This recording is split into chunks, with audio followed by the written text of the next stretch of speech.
Bismillahirrahmanirrahim. Assalamualaikum warahmatullahi wabarakatuh. Teman-teman sekalian, marilah kita renungkan dua ayat yang Allah sebutkan di dalam surat An-Nisa ayat 34 dan 35. Ayat ini bercerita tentang nasihat-nasihat dari Allah langsung kepada pasangan suami istri. Jadi ayat ini bukan nasihat dari Nabi, bukan nasihat dari sahabat, bukan nasihat dari ulama, bukan nasihat dari orang tua, bukan nasihat dari guru, tapi ini adalah nasihat langsung dari Allah Subhanahu wa taala kepada pasangan suami istri. Allah Subhanahu wa taala peduli sekali kepada hubungan pernikahan, karena memang pernikahan itu adalah salah satu syariat yang sangat mulia di sisi Allah Subhanahu wa taala, sehingga Allah di dalam Al-Qur'an banyak memberikan nasihat dan juga petunjuk tentang bagaimana cara membangun hubungan keluarga, hubungan pernikahan yang insya Allah berkah dan bahagia. Salah satunya ada di dalam surat An-Nisa ini ayat 34 dan 35. Di mana Allah Subhanahu wa taala berfirman, A'udzu billahi minasy syaithanir rajim.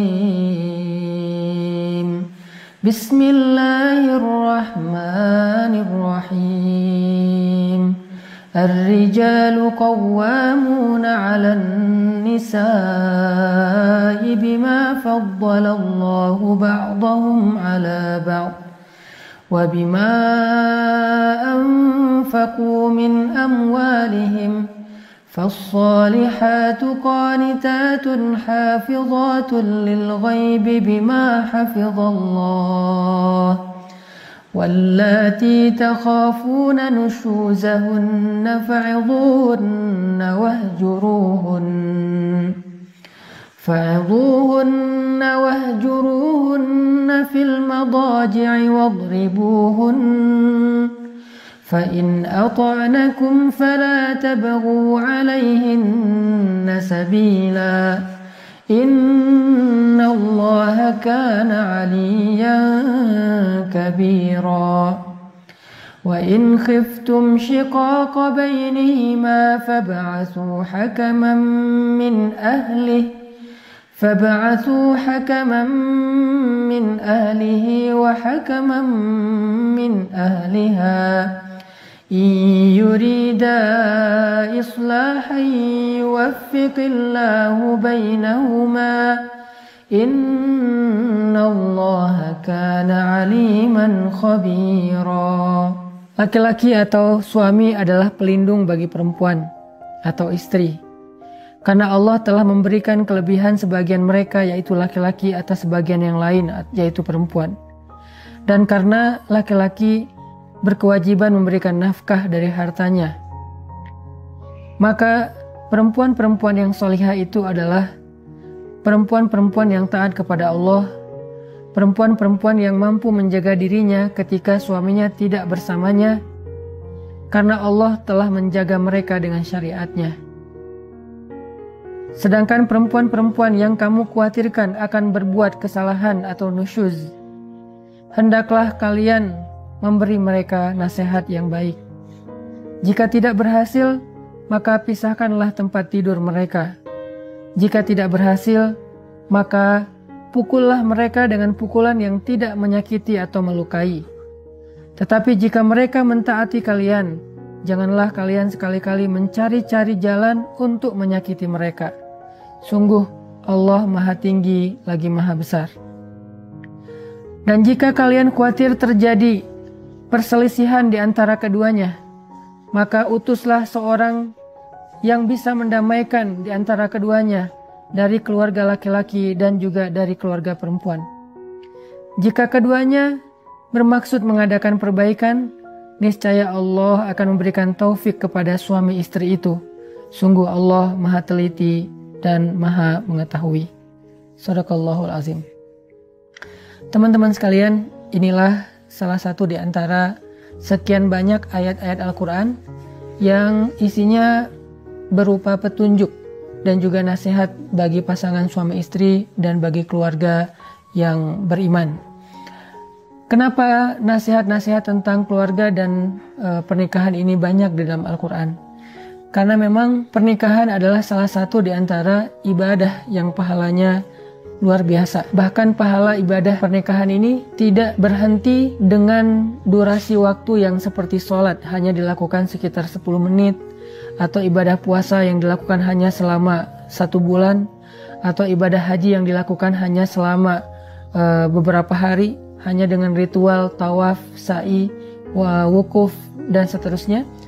Tetapi pernikahan ini adalah ibadah seumur hidup, atau ibadah sepanjang ikatan pernikahan itu masih ada, dan dalam sehari ibadahnya berlaku selama 24 jam. Jadi suami istri ketika mereka mengikat janji dengan syariat Allah yang halal, maka sejak saat itu mereka sudah mulai beribadah. Dan Allah Subhanahu wa Ta'ala suka jika hambanya itu meneruskan ibadah mereka secara istiqomah. Sehingga bisa dikatakan kenapa Allah membenci perceraian? Karena sesungguhnya perceraian itu menghentikan seseorang dari ibadah dan justru membawanya kepada banyak fitnah dan syubhat. Orang yang sudah bercerai atau yang ditinggalkan oleh pasangannya, maka akan sangat mudah bagi dia jatuh kepada fitnah dan ataupun syubhat.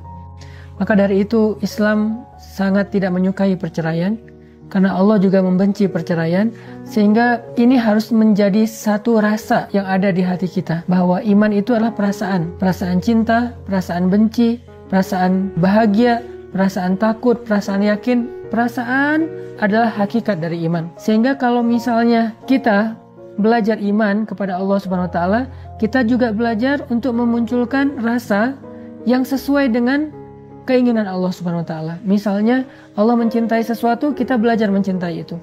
Allah membenci sesuatu, kita juga belajar membenci itu. Maka ketika Allah Subhanahu wa Ta'ala benci kepada perceraian, maka orang yang beriman harusnya juga benci dengan hal yang sama. Suami benci untuk menceraikan istrinya. Istri benci untuk meminta diceraikan oleh suaminya. Begitu juga mertua, orang tua, atau sahabat, siapapun di antara orang beriman, gak boleh kita menganggap perceraian itu sebagai sesuatu yang biasa saja. Apalagi sampai menyukai perceraian, mengharapkan perceraian, baik perceraian diri kita ataupun orang lain. Justru kita membenci perceraian karena Allah membencinya. Mencintai pernikahan, mencintai pasangan halal kita karena Allah pun mencintai kebaikan itu. Ini yang disebut dengan iman. Sehingga Allah Subhanahu wa Ta'ala memberi kita nasihat dan petunjuk bagaimana caranya agar hubungan suami istri ini semakin baik, semakin saling mencintai, dan mereka tidak pernah terfikirkan untuk berpisah. Sebagaimana yang tadi saya sampaikan, bahwa kita harus membenci perceraian. Buat kita perceraian itu bukanlah suatu pilihan, bahkan kita menghindari perceraian dengan cara apapun. Seorang suami menghindari perceraian untuk tidak mengatakan talak, seorang istri juga menghindari perceraian untuk tidak mengecewakan suaminya, untuk tidak meninggalkan suaminya, untuk tidak memancing suaminya, untuk saling mengalah supaya tidak terjadi perceraian. Kenapa? Karena kita benci dengan perceraian. Kenapa harus benci dengan perceraian? Karena Allah membenci perceraian. Lalu di dalam ayat ini Allah memberi nasihat tentang tugas masing-masing di antara suami dan istri. Karena salah satu yang menyebabkan perceraian ini terjadi adalah ketika masing-masing fokus dengan hak, bukan dengan kewajiban. Ketika kita fokus dengan kewajiban, insya Allah kita akan memenuhi hak. Tapi jika kita fokus dengan hak, biasanya kita tidak akan memenuhi kewajiban. Suami yang fokus dengan kewajibannya terhadap istri, maka dia akan memenuhi hak istri. Istri yang fokus dengan kewajibannya terhadap suami, maka dia akan memenuhi hak suami. Itu dikenal dengan istilah wafa dalam Islam. Makanya di dalam ayat ini Allah menasihati suami dan istri sekaligus supaya mereka sama-sama fokus, supaya mereka sama-sama berusaha untuk memenuhi kewajiban mereka agar mereka bisa menyempurnakan hak pasangan mereka. Yang pertama Allah katakan ar-rijalu qawwamuna 'alan nisa. Tugas ataupun kewajiban laki-laki. Kewajiban laki-laki itu adalah qawwamun, meluruskan. Maka ketika Allah katakan laki-laki adalah yang meluruskan perempuan, maka di sini Allah Subhanahu wa Ta'ala memberi nasihat kepada suami agar mereka menjaga kewajiban mereka. Tugas utama mereka adalah meluruskan istrinya. Arti meluruskan istrinya, Allah Subhanahu wa Ta'ala berfirman di dalam surat At-Tahrim, ya ayyuhalladzina amanu qu anfusakum wa ahlikum nara. Wahai orang yang beriman, wahai para suami, jagalah diri kalian dan keluarga kalian dari api neraka. Maka tugas pertama seorang suami adalah meluruskan istrinya, keluarganya, agar tetap berada di jalan Allah yang kita kenal dengan nama jalan yang lurus. Sehingga dengan begitu dia menjaga pasangannya dan keluarganya dari api neraka. Karena api neraka itu ada di jalan yang bengkok. Karena api neraka itu ada di dalam jurang-jurang yang membentang sepanjang jalan yang lurus itu, di kanan dan kirinya. Sehingga ketika orang tergelincir dengan hawa nafsunya kepada jurang di sebelah kiri, maka dia jatuh ke neraka. Jika orang tergelincir dengan idealismenya yang kaku, lalu dia ghulu, berlebih-lebihan dalam agama, dia juga akan jatuh dalam lubang ataupun jurang api neraka. Maka tugas suami adalah menjaga agar istrinya dan keluarganya tetap lurus di jalan Allah Subhanahu wa Ta'ala. Menjaga keluarganya dengan ilmu agama. Kalau suaminya tidak paham agama, maka tugas dia adalah mengajak pasangannya dan keluarganya sama-sama belajar agama. Dia tidak harus menjadi seorang ustadz, tapi dia bisa membawa keluarganya kepada para ustadz, bisa membawa keluarganya kepada para kiai, bisa membawa keluarganya kepada taklim, bisa membawa keluarganya kepada para guru, bisa membawa keluarganya kepada ilmu yang ada di masjid atau di beberapa tempat-tempat belajar agama. Ini artinya tugas suami yang pertama ternyata bukanlah masalah materi, bukan masalah kasih sayang yang sifatnya cinta, tapi adalah masalah akhirat. Itu tugas pertama. Kemudian tugas yang kedua, Allah Subhanahu wa Ta'ala menyebutkan di ayat yang sama, bima anfaqu min amwalihim. Tugas yang kedua adalah anfaqu min amwalihim, menginfakkan harta mereka. Maka di sini jelas bahwa tugas seorang suami adalah menafkahi istri dan keluarganya, anak-anaknya. Dan ini bukan soal siapa yang penghasilannya paling besar, tapi ini soal tanggung jawab, ini soal izzah atau kehormatan seorang laki-laki. Bahkan seorang suami tetap harusnya memberikan nafkah kepada istrinya, walaupun istrinya punya kapasitas, punya harta yang lebih banyak daripada suaminya. Itu yang dilakukan Rasulullah SAW kepada Khadijah. Ketika Rasulullah menikah dengan Khadijah, Khadijah jauh lebih kaya daripada Rasulullah. Tetapi Rasulullah sebagai seorang laki-laki sejati tetap memberikan nafkah kepada Khadijah. Karena kaidahnya harta laki-laki, harta suami adalah harta istri, sedangkan harta istri hanya harta istri. Jadi disitulah seorang istri belajar bergantung kepada suami. Dan dengan kebergantungan itulah seorang suami punya harga diri. Dan dia bisa menjalankan tugas nomor satunya, yaitu meluruskan perempuan. Lalu apa kriteria seorang istri yang solehah? Apa kriteria istri yang diridhoi oleh Allah? Istri yang memenuhi hak suami. Istri yang fokus dengan kewajibannya. Istri yang insya Allah jadikan hidupnya beribadah 24 jam sehari sepanjang hidupnya. Jadi Allah Subhanahu wa Ta'ala seolah-olah mengatakan begini, wahai perempuan-perempuan, wahai istri-istri, jadilah kalian istri yang solehah. Bagaimana cara menjadi istri yang solehah? Ada dua nasihatnya. Qanitat, hafizat. Apa arti qanitat dan hafizat? Qanitat adalah sikap istri ketika dia bersama dengan suaminya. Hafizat adalah sikap istri, perilaku istri, akhlak istri ketika dia tidak bersama dengan suaminya. Inilah ciri perempuan solehah. Qanitat hafizat. Apa qanitat? Dia seorang istri yang ketika bersama dengan suaminya, dia istri yang sangat menyenangkan. Kata Nabi, perempuan solehah itu kalau dipandang oleh suaminya menyenangkan. Ekspresi wajahnya menyenangkan, ucapan lemah lembutnya menyenangkan, kemudian kemesraannya menyenangkan, kemudian ketaatannya kepada suami ketika suaminya menasihati dia menyenangkan suami, tidak pernah membuat suaminya marah, tidak pernah membuat suaminya sedih. Ini adalah qanitat, seorang perempuan yang solehah ketika dia bersama dengan suaminya. Kemudian yang kedua, hafizat. Hafizat artinya solehah ketika dia tidak bersama dengan suaminya. Kapan? Ketika suaminya pergi dan dia di rumah menjaga dirinya, tidak mengkhianati suaminya. Atau ketika dia keluar rumah sendiri, bagaimana cara dia berpakaian, bagaimana cara dia bergaul, bagaimana cara dia menjaga dirinya, batasan-batasannya sebagai muslimah walaupun dia bekerja, karena tidak masalah muslimah bekerja selama dia mampu menjaga batasan. Termasuk hafizat, perempuan yang mampu menjaga dirinya di sosial media, karena mungkin suaminya tidak selalu bisa memantau dia. Ketika dia japrian sama laki-laki lain, ketika dia satu grup sama orang lain, ketika dia di akun-akun sosial media dengan orang lain, ada yang DM, ada yang komen, posting, live streaming, dan seterusnya, dia mampu menjaga dirinya meskipun tidak ada suami di sebelahnya. Ketika dia mengetik teks yang dikirimkan kepada orang lain, laki-laki, seolah-olah ada suami di sebelahnya. Seolah-olah suaminya melihat apa yang dia tuliskan. Dia memperhatikan emotikon yang dia pakai, dan seterusnya. Inilah istri yang solehah, yang mampu menjaga dirinya ketika dia tidak sedang bersama dengan suaminya. Lalu setelah Allah memberikan nasihat kepada suami dan istri, Allah kemudian mengambil beberapa contoh konflik yang terjadi. Salah satunya adalah ketika istri tidak lagi patuh kepada suami. Apa tugas suami? Maka tugas suami ketika istrinya tidak patuh, fa'idhuhun, nasihati mereka secara baik-baik. Menasihati secara baik-baik itu artinya bukan memarahi, bukan menjudge, tetapi mencari bahasa yang membuat istri merasa nyaman dengan nasihatnya. Atau bisa juga memberi nasihat secara tidak langsung. Mungkin mengajak dia ke taklim supaya dia bisa mendengar nasihat yang dia inginkan dari seorang ulama dan seterusnya.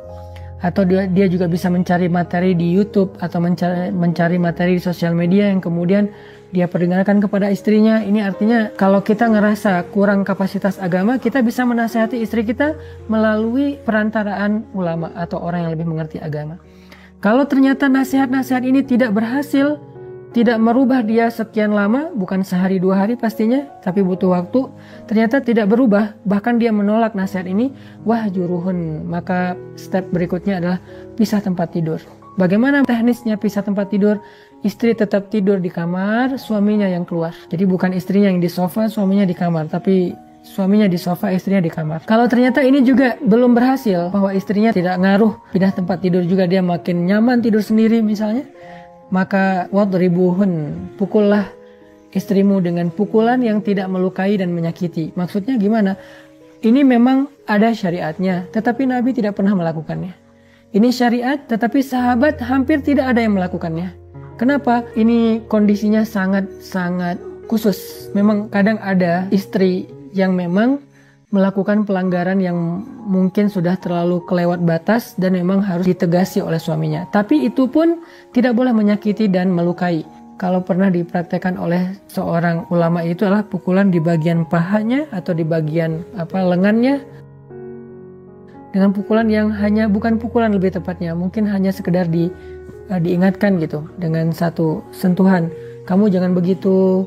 Aku tidak suka kalau kamu begini dan seterusnya. Dengarkan nasihat aku. Dan ini sama sekali bukan pukulan, cuman bahasanya saja pukulan. Tapi ada keterangan di dalam hadis yang tidak menyakiti, melukai, tidak boleh di wajah, tidak boleh di perut, tidak boleh di bagian-bagian yang bisa membahayakan dia. Tapi kalau istrinya taat, arti taat di sini mendengar nasihat suami, menyenangkan suami. Kalau dia sesekali salah itu hal yang manusiawi. Yang dimaksud dengan kesalahan yang harus ditegasi di sini itu kesalahan yang bahkan secara syariat itu fatal, dosa besar misalnya. Tapi kalau hanya lupa, mungkin istri lagi baper karena dia lagi datang periodenya, maka ini masih dalam kategori taat karena itu manusiawi, masih wajar.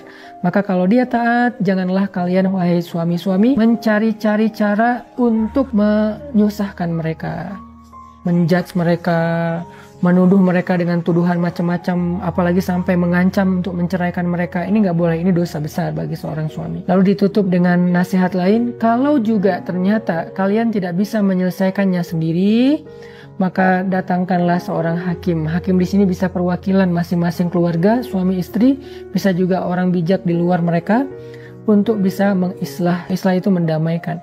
Maka mendamaikan di antara suami istri salah satu di antara tugas mulia.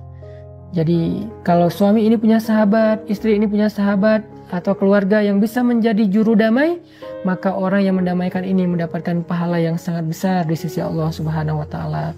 Inilah di antara nasihat-nasihat Al-Qur'an tentang bagaimana menjadi pasangan yang diridhoi Allah, bagaimana menjadi suami yang beribadah 24 jam sehari, istri yang beribadah 24 jam sehari yang dijanjikan surga oleh Allah, bagaimana menjaga hubungan pernikahan sampai akhir hayat, tentang betapa Allah tuh benci dengan perceraian, sehingga kita juga belajar membenci perceraian. Gak boleh mengharapkan perceraian, baik perceraian kita atau orang lain, gak boleh. Tapi kita harus benci dengan perceraian. Itu ibadah, membenci ibadah, tapi membenci yang Allah benci. Mencintai ibadah, mencintai apa yang Allah cintai, dan seterusnya. Dan juga nasihat tentang bagaimana menjaga hubungan rumah tangga ketika dia terancam dengan perceraian ataupun konflik, termasuk bahkan melibatkan orang di luar circle rumah tangga kita yang bisa menjadi penengah untuk mengislah demi menjaga hubungan pernikahan. Mudah-mudahan ini jadi motivasi booster buat pasangan-pasangan muda yang mungkin awal-awal menikah itu masih emosional, masih tahapan beradaptasi, dan itu hal yang wajar semua orang mengalami. Jangankan kita, orang yang lebih soleh dari kita pun, Nabi dan para sahabat juga pernah mengalami dinamika keluarga yang kadang-kadang pasang dan surut. Itu hal yang sangat biasa. Jangan langsung kita berputus asa dan menyimpulkan bahwa sepertinya kita tidak cocok, sepertinya saya salah pilih, atau saya menyesal atau apapun. Enggak, ini nih kita akan mengalami hal yang sama dengan siapapun. Kalau kita berpikir ini salah pilih, nanti kita mencari yang lain, apakah kita akan terhindar dari masalah ini? Bahkan mungkin lebih parah. Makanya yang Allah udah titipkan dalam hidup kita itu adalah amanah, maka jadikanlah diri kita sebagai orang yang bisa menunaikan amanah dan ikhlas beribadah lewat pernikahan.